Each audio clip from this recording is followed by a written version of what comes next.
ونعوذ بالله من شرور أنفسنا ومن سيئات أعمالنا من يهد الله فلا مضل له ومن يضلل فلا هادي له أشهد أن لا إله إلا الله وحده لا شريك له وأشهد أن محمدا عبده ورسوله الذي لا نبي بعده أما بعد.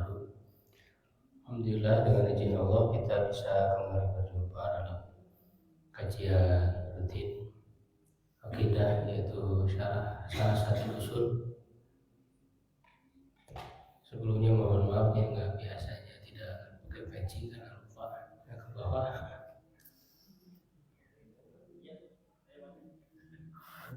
Di halaman 22 ya.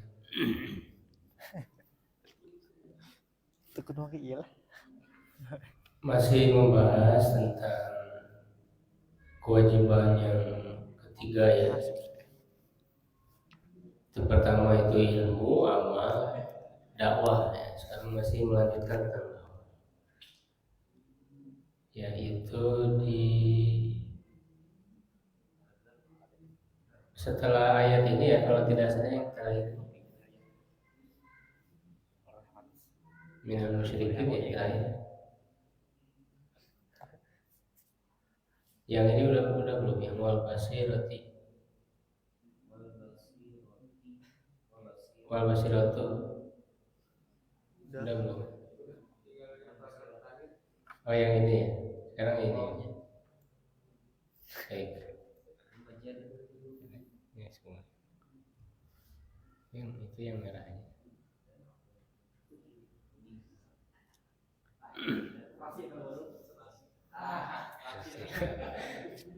Sesuai warna. Ya silakan, siapa giliran uang majalatu.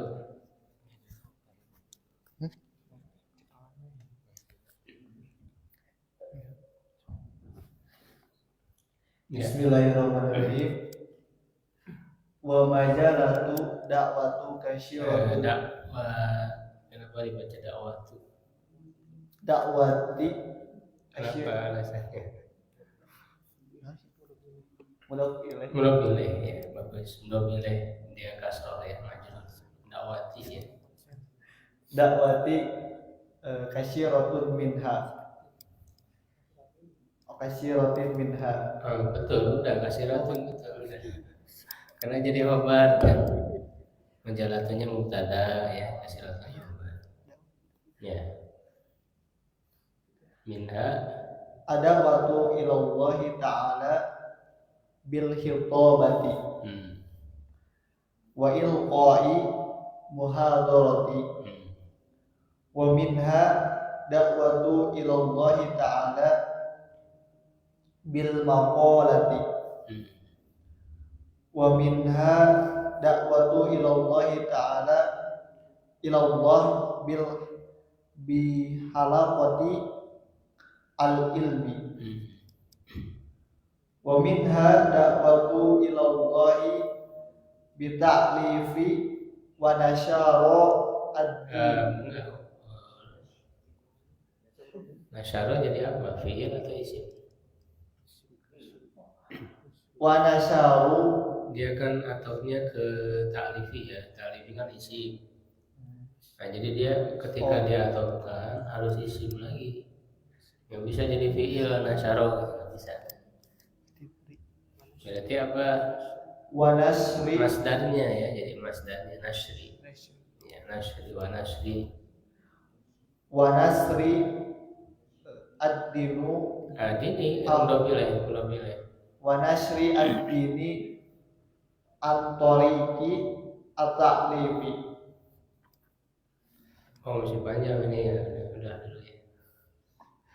Wa minha da'watu Ya ilallah. cukup aja udah. Ini masih panjang. Mau dilanjut sampai beres bacanya? Lanjut. Kelas. Ada berapa orang yang ininya gilirannya? Hari ini kan seorang. Satu orang. Oh, iya. Cukup aja ya. Bisa terjemah? Terjemah bisa nggak? Lama Ustaz. Belum. Ya. Jadi ini dalam pembahasan dakwah ini dibahas beberapa pembahasan. Ya. Yang pertama itu berkaitan dengan bekal dakwah ya. Di seorang dai itu yang sebelumnya harus memiliki bekal ilmu.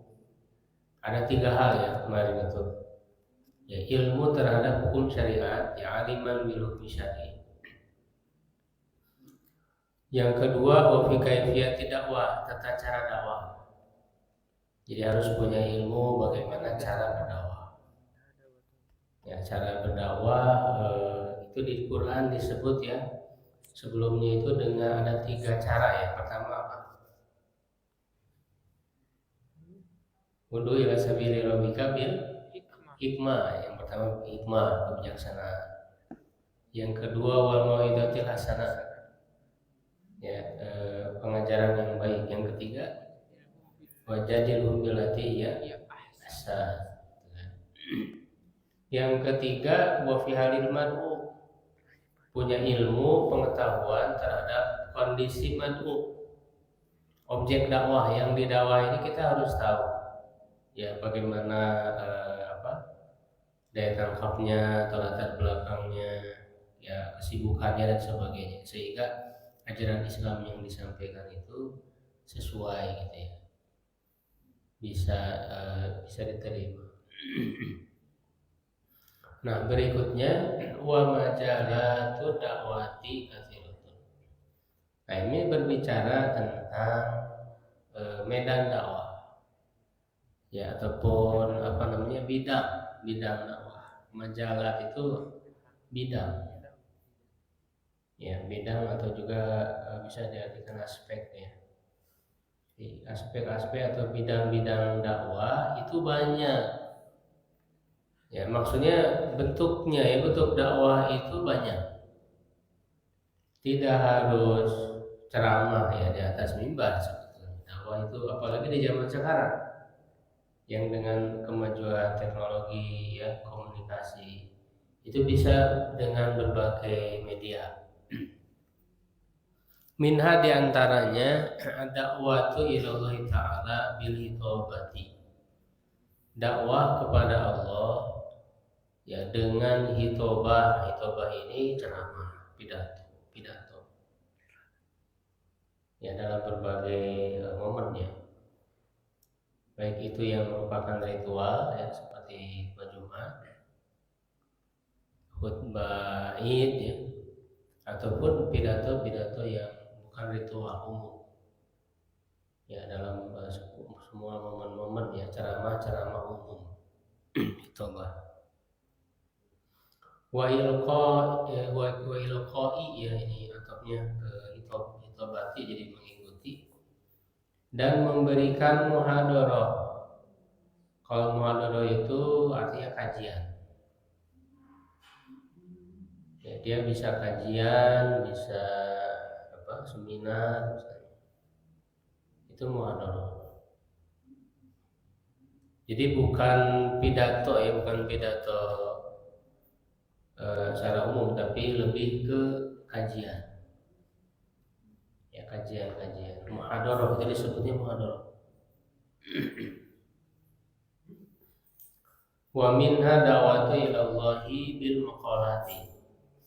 Nah diantaranya juga dakwah kepada Allah dengan maqalah. Maqalah itu makalah, maksudnya tulisan ya, jadi dengan membuat tulisan artikel ya. Nah, kita apalagi sekarang ya, kebebasan komunikasi ya, berpendapat itu kita bisa nulis ya di mana aja, di Facebook, di Instagram ya, di WA, sebar broadcast gitu kan ya, atau di website dan sebagainya, baik itu yang sifatnya resmi ya ataupun yang bebas. Itu juga bagian dakwah. Apalagi sekarang orang tidak lepas dari HP ya kan, dari bangun tidur sampai tidur gitu ya, sampai tidur lagi itu selalu dengan HP, selalu melihat HP. Ya, bahkan tidurnya juga dengan HP gitu, ditemani dengan HP. Ya kan? Ya, pas bangun yang paling pertama dilihat HP. Jadi orang sekarang itu nggak terlepas dari HP. Nah sebenarnya itu menjadi media, ya media dakwah gitu. Baik itu dengan tulisan, tapi kalau media di kayak di WA ya, di Facebook jangan terlalu panjang lah ya, pendek-pendek aja. Tulisan, karena kalau terlalu panjang kan orang malas baca. Jadi pendek-pendek aja pembahasannya, gitu. Satu poin pembahasan dibahas, satu ayat dibahas, satu hadis dibahas, gitu ya. Atau satu permasalahan, apalagi tema-tema isu-isu yang hangat, yang rame ya kita bahas. Bagaimana perspektif Islam, ya bagaimana tuntunan Quran hadis, itu bisa kita melalui tulisan. Ya, atau yang jago ngomong bisa melalui secara lisan ya, buat konten gitu, buat video-video ya, atau buat podcast dan sebagainya. Itu bisa melalui itu dakwah. Ya, yang punya keahlian bisa dikemas dengan bagus. Ya, dibuat video yang bagus gitu kan, supaya menarik. Jadi lahan dakwah itu sangat luas di zaman sekarang. Dan ini harus menjadi dorongan bagi kita ya. Karena kan kalau ada orang yang terajak ya melalui dakwah kita, satu orang saja gitu tergerak untuk imannya meningkat atau beramal soleh, ya gara-gara ada ajakan kita, dakwah kita, itu sangat besar pahala. Makanya Rasulullah mengatakan, la an yahdiyallah, ini kan Rasul ini mengatakan kepada Ali bin Abi Thalib pada saat, bahkan Rasul sampaikan pada saat mau perang melawan orang Yahudi. Ya, mau perang melawan Yahudi, dalam perang besar melawan Yahudi itu namanya perang apa? Ada yang tahu? Perang besar melawan Yahudi. Ya, pada tahun 7 Hijriah. Benteng terakhir Yahudi namanya apa? Khaybar.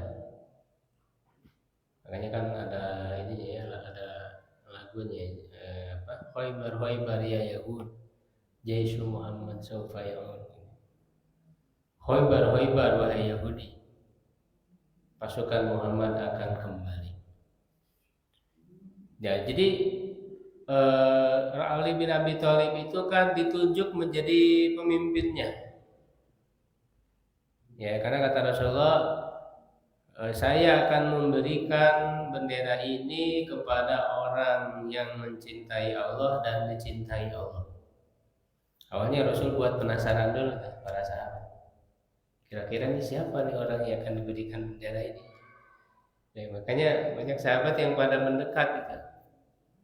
Ya, pada ingin ditunjuk. Nah, ternyata yang ditunjuk itu kan Ali bin Abi Thalib. Ya, Rasul mencari mana Ali. Lalu diberitahukan Ali itu pada saat itu sedang sakit matanya sakit, ya kan? Nah, Rasul sedang sakit mata. Nah, coba sini kata Rasul itu, dikasih ludah sama Rasul, diludahin, diusap ya, dioles ke matanya dan sembuh. Ya, itu salah satu pengobatan Nabi ya, cara Nabi mengobati dengan ludah. Bisa nanti dipraktikkan ya. Bisa dipraktikkan.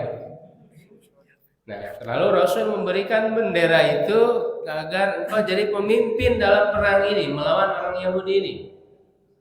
Nah, ternyata ketika dalam berperang pun Rasul memberi pesan agar berdakwah.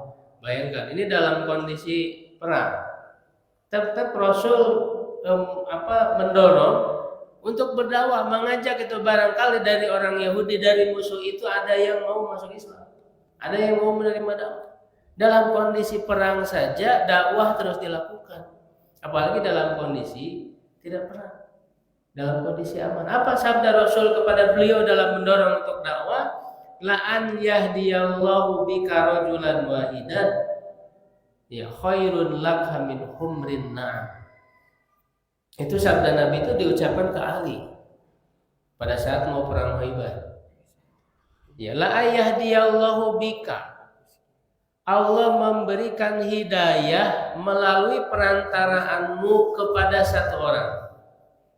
Satu orang, ya itu lebih baik bagimu daripada unta merah. Ya, min humrin na'am. Ya, humri itu dari kata ahmar, ya merah. Na'am itu artinya unta. Maksudnya apa? Unta merah lebih baik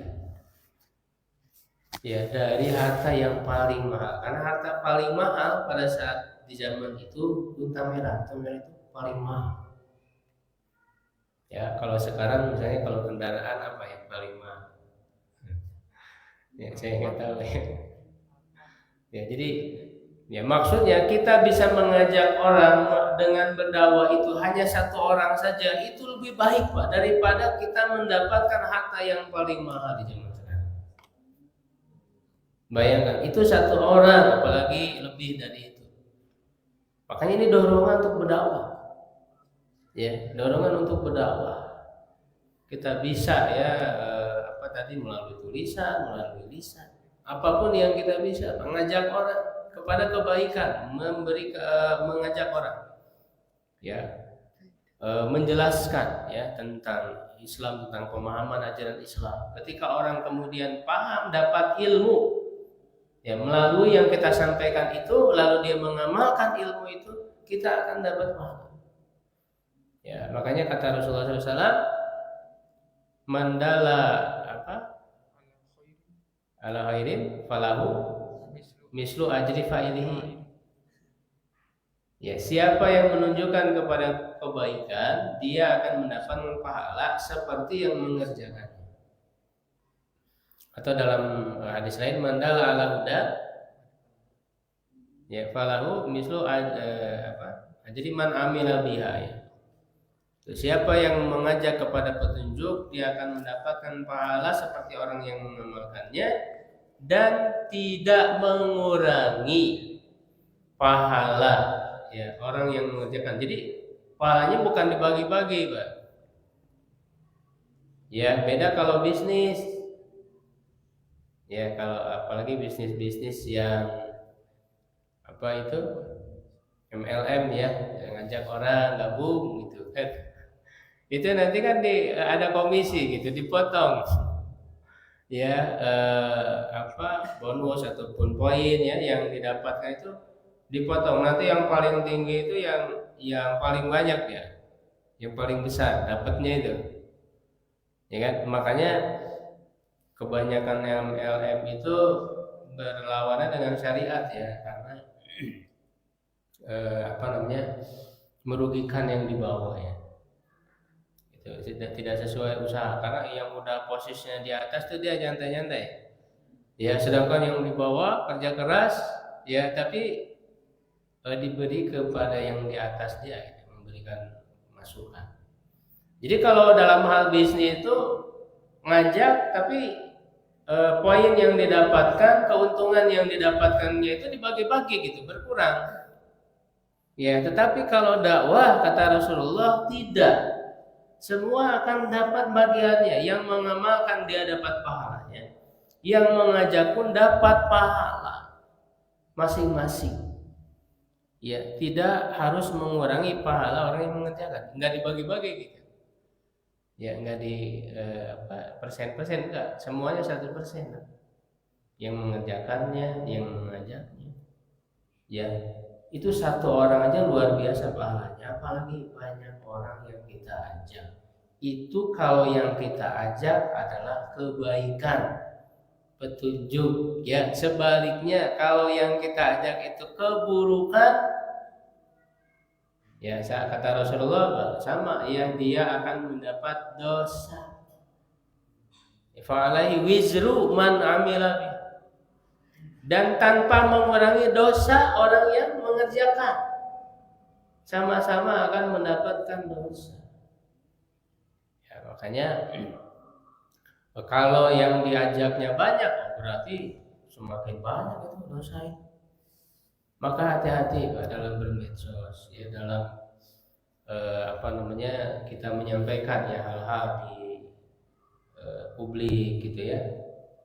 Kalau kita menyebarkan keburukan, itu nanti diikuti orang. Ya, diikuti orang, nanti banyak yang mengikuti, ya, menyesatkan. Nah, kita akan kebagian dosanya. Ya, itu orang-orang yang buat konten-konten yang nggak benar ya. Itu baik itu dengan pembicaraan yang ngawur ya, tanpa ilmu. Ya, ataupun konten-konten yang isinya maksiat lah. Ya, isinya maksiat, cabul dan sebagainya misalnya. Ya, pornografi dan sebagainya. Itu orang sekarang itu banyak konten, kerjaannya itu kan. Kerjaannya konten zaman sekarang. Ya, justru semakin banyak orang yang menonton itu, semakin besar dia dosanya. Kalau yang dia sebarkan adalah keburukan, perbuatan dosa. Ya, dan akan terus mengalir kan setiap hari. Ya, konten dia dilihat orang. Setiap hari terus. Bahkan bisa jadi ketika dia meninggal, selama itu konten tidak dihapus, dilihat orang terus menerus, maka menjadi jariyah, dosa jariyah kalau berbuat dosa. Kalau isinya dosa, maksiat. Ya kan? Gitu. Makanya mumpung kita masih hidup, kalau ada hal yang kita sebarkan yang berupa keburukan, segera hapus dari sekarang. Ya, hijrah atau taubat. Ya, ada kan tuh ya artis-artis yang hijrah ya, yang taubat, yang dulunya terbuka gitu ya, banyak konten ataupun video-video yang tidak benar, yang tidak senonoh. Ya, lalu dia bertobat, ya, berhijab dan sebagainya. Tapi kan ternyata sudah tersebar kemana-mana. Sudah tersebar kemana-mana. Gitu. Nah, itu sulit kalau udah tersebar begitu. Gimana cara menghapusnya? Ya. Nah, itu bisa jadi apa? Nah, maka sebaliknya, kalau yang kita sebarkan adalah kebaikan, ya, insya Allah ketika kita sudah meninggal pun, selama konten kita itu dilihat orang, dibaca orang, memberi dorongan untuk beramal soleh, itu pahalanya akan mengalir terus. Ya, pahalanya akan mengalir terus walaupun kita sudah meninggal. Ya, termasuk juga ketika misalnya buku ya yang bisa dimanfaatkan terus mengalir ya. Karena media dulu itu yang bisa mengabadikan dakwahnya, karyanya itu buku ya. Kalau di zaman dulu yang bisa kita rasakan manfaatnya hingga sekarang. Para ulama dulu ya, walaupun dia sudah lama sekali, berabad-abad ya, tapi ilmunya masih terus bisa dimanfaatkan. Itu kan mengalir terus Pak. Ya, kalau sekarang lebih luas lagi, bukan hanya buku kan, bukan hanya tulisan. Konten-konten ini. Seperti orang upload video di YouTube itu kan bisa lama ya, bertahan lama. Walaupun orangnya udah meninggal, kontennya masih ada, terus ditonton orang. Ini orang. Ya, walaupun sih biasanya kalau yang konten dakwah ya, ngajak kebaikan, itu kadang-kadang sedikit ya yang menyimaknya. Iya kan, kalau yang aneh-aneh ya, kalau yang isinya maksiat itu malah banyak. Ya, malah banyak. Nah, makanya yang dikejar itu jangan cuan gitu ya, yang dikejar itu ratingnya, kemudian nanti dapat uangnya dari situ. Jangan itu, kalau mengejar itu ya akhirnya malah nyari konten-konten yang bisa dilihat banyak orang. Ya nggak peduli lagi apakah itu maksiat atau tidak, nah itu yang berbahaya. Ya. Nah, itu bil maqalat. Kemudian wa min da'watu ila Allah bi halaqatil ilmi. Di antaranya dakwah kepada Allah dengan halaqah ilmu. Nah, halaqah ilmu ini lebih khusus lagi. Kalau muhadharah itu dia kajian tapi tema-temanya agak umum gitu ya. Tematik, membahas apa. Nah, kalau halaqah ilmu ini lebih khusus, mendalami ilmu-ilmu, ilmu akidah, ilmu fikih misalnya, ilmu akhlak, ilmu tafsir, hadis dan sebagainya. Itu disebutnya halaqah ilmu. Ya. Nah, makanya kalau mau bangkit ya umat Islam, peradaban Islam mau maju, ya itu harus giat di dalam menuntut ilmu dalam belajar. Ya, karena peradaban Islam maju itu fondasinya adalah ilmu, dibangun di atas ilmu.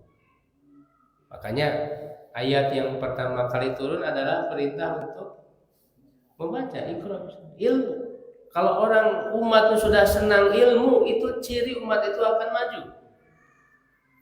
Tapi sebaliknya, ketika ilmu itu sudah tidak diminati, dijauhi, ya biasanya apa yang mengalahkan ilmu? Nah, ini sudah terbukti dalam sejarah, Pak. Ketika umat Islam itu kemudian nanti mundur ya, umat Islam itu mundur, hancur peradabannya, tidak lagi ada punya kejayaan. Ya, itu ketika ilmu itu sudah tersaingi dengan apa? Ya, dengan hiburan. Kalau umatnya sudah beralih ke hiburan, sudah tidak senang lagi kepada ilmu, itu ciri umat itu akan hancur, akan jatuh. Dan itu sudah terbukti dalam sejarah. Bagaimana runtuhnya peradaban-peradaban Islam. Misalnya Daulah Abbasiyah, ya kan? Itu ketika maju umat Islam itu, ketika kemudian menjadi mundur karena mereka meninggalkan ilmu dan senang kepada hiburan. Sampai di istana itu kan waktu diserang oleh pasukan Mongol Tatar, ya itu sedang poya-poya, sedang pesta. Bahkan ada penyanyi perempuan joget-joget, sedang pesta hiburan.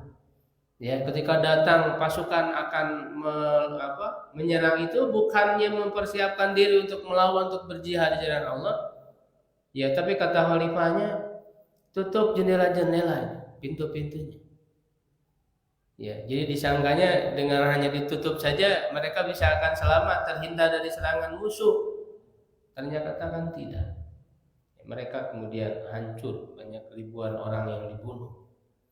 Ya, dan tumbang peradaban Islam pada saat itu ketika orang sudah terlena dengan hiburan. Kayak gitu. Jadi ini saingan nih. Saingan antara ilmu dan hiburan, di mana yang kemudian muncul, bangkit di masyarakat. Makanya masjid-masjid itu harus dimakmurkan dengan halaqah-halaqah ilmu seperti ini. Makanya di Masjid Nabawi itu ya, misalnya itu banyak sekali halaqah-halaqah ilmu. Dan memang dari dulu peradaban Islam itu begitu. Masjid itu menjadi pusat keilmuan, bukan hanya ibadah ritual aja. Masjid itu dalam sejarahnya menjadi pusat keilmuan. Makanya Rasulullah mengajar sahabat itu di mana? Di dalam masjid, di Masjid Nabawi. Rasul itu. Ya, kemudian munculnya para ulama itu kan awalnya halaqah-halaqah di masjid. Ya, halaqah-halaqah di masjid. Ya. Nah, sayangnya sekarang itu ilmunya atau dakwah, ceramah udah bercampur dengan hiburan gitu. Yang dicari malah hiburannya bukan ilmunya. Ya kan? Kalau yang banyak lawakannya ya modorannya. Pada banyak yang hadir gitu. Ya. Gitu ya. Kalau ya cuman dicari hiburan gitu ya, modoran. Itu pas selesai ceramah itu Dia dapat apa gitu? Ilmu yang dapat itu apa? Kadang-kadang nggak ada. Ya hanya ketawa-ketawa aja. Ya, itu walaupun ya tentu itu dibutuhkan sekali lah ibarat bumbu ya kalau orang ceramah itu boleh aja. Cuman jangan menghilangkan bobot ilmu yang disampaikan. Jadi bobot ilmunya nggak ada, yang ada cuman gitunya aja. Ya, jadi harus berbobot, ada isi yang disampaikan. Harus kalau dalam makan itu ya ada gizinya ya yang dimakan itu. Ya humor itu cuma bumbu aja yang membuat nikmat ketika dimakan. Tapi kalau nggak ada gizinya, cuma bumbu doang, kebanyakan bumbu, malah jadi penyakit, gitu kan? Tidak ada gizinya. Ya, nah jadi kita harus mendorong bagaimana umat ini cinta kepada ilmu, ya, cinta kepada dakwah, gitu ya. Wa minna da'watu ilallahi bita'lifi. Di antaranya dakwah kepada Allah dengan karya. Ta'lif ini karya ya, tulisan. Ya seperti buku-buku ya sampai sekarang ini bisa kita baca, bisa kita pelajari walaupun ulamanya udah berabad-abad lamanya. Wa nasri dini an tariqit ta'lifi, dan menyebarkan agama melalui jalur penulisan karya ya. Wa minna da'watu ilallah fil majalisil khasati. Di antaranya dakwah kepada Allah dalam majelis-majelis khusus. Fa idza jalasal insanu fi majlisin fi da'wati masalah. Apabila seseorang duduk ya di suatu majelis dalam satu dakwah misalnya masalah. Fa hadza majalun li da'wati ilallah azza wa jalla. Maka ini adalah kesempatan ya untuk dakwah kepada Allah azza wa jalla atau lahan dakwah. Ya, jadi dimanapun orang berada dalam momen apapun sebetulnya itu bisa jadi dakwah. Makanya yang tidak bisa ngisi kajian, ceramah atau apa, ya dalam obrolan-obrolan santai pun di warung kopi misalnya itu juga adalah kesempatan untuk dakwah. Kita bisa menyampaikan melalui obrolan-obrolan. Itu juga sama bagian dari dakwah. Ya. Walakin yanbaghi an takuna ala wajhin la malala fihi wala isqala. Tetapi semestinya ya hal itu harus dalam bentuk tidak membosankan dan tidak memberatkan. Ya, tetap juga kita harus memperhatikan ya bagaimana mustaminya gitu ya. Tidak berat, tidak bosan. Karena Rasulullah itu dalam Sahih Bukhari itu di Kitabul Ilmi ya ada. Rasulullah itu yatahawwalu ya fil mau'idhah. Rasul itu memberikan jeda-jeda dalam memberikan nasihat. Jadi enggak setiap hari gitu, ada liburnya.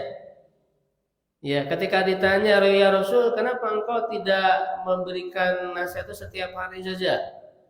Ya, kata beliau khawatir membuat orang itu jenuh. Ya khaufa sa'amah, ya khaufus sa'amah itu jenuh. Jadi bisa diberikan jeda-jeda. Makanya kan dalam pembelajaran dalam kuliah ya itu kan ada liburnya seminggu itu sehari 2 hari. Dalam Islam memang begitu, pendidikan Islam juga sama. Zaman Umar bin Khattab ketika membuat sekolah itu 2 hari libur. Ya agar ada istirahatnya. Jadi itu memang seperti itu yang tidak memberatkan dan juga kan ada batasan waktu gitu ya berapa menit. Itu agar tidak membosankan, tidak memberatkan. Jadi makanya rawihul qulub sa'atan. Istirahatkan hati itu sejenak demi sejenak. Ya, ada istirahatnya. Jangan kedar terus gitu kan. Ada jeda-jeda. Dalam sehari itu berapa jam kita sediakan untuk waktu menuntut ilmu dakwah. Ya. Wa yasulu hadza bi an yu'ridad da'iyatu mas'alatan ilmiah 'alal jalisi. Hal ini bisa dilakukan dengan Seorang dai menyodorkan permasalahan ilmiah ya kepada orang-orang yang duduk, yang hadir. Summa tabtadi'ul munaqasyatu. Kemudian dimulailah diskusi. Nah, ini bisa ya dengan cara diskusi. Melemparkan satu permasalahan, pertanyaan lalu didiskusikan. Wa ma'lumun annal munaqasyata was-su'ala wal jawab lahu daurun kabirun fi fahmi ma anzalallahu ala rasulihi wa tafhimi. Dan maklum ya, diketahui bahwa diskusi tanya jawab itu memiliki peran besar dalam memahami apa yang Allah turunkan kepada Rasulnya dan memahamkannya. Itu bisa melalui diskusi. Makanya kalau ada kesempatan gitu ya dengan para asatidz bisa diskusi ya, apalagi anak muda itu biasanya semangat ya di dalam memahami permasalahan. Wa qad yakunu aktsara fa'aliyatan min ilqa'i khutbatin. Terkadang ini sudah masuk waktunya ya. Cukupkan dulu, nanti insyaallah dilanjut lagi. Qul qouli hadza astaghfirullah wa lakum. Assalamualaikum warahmatullahi wabarakatuh.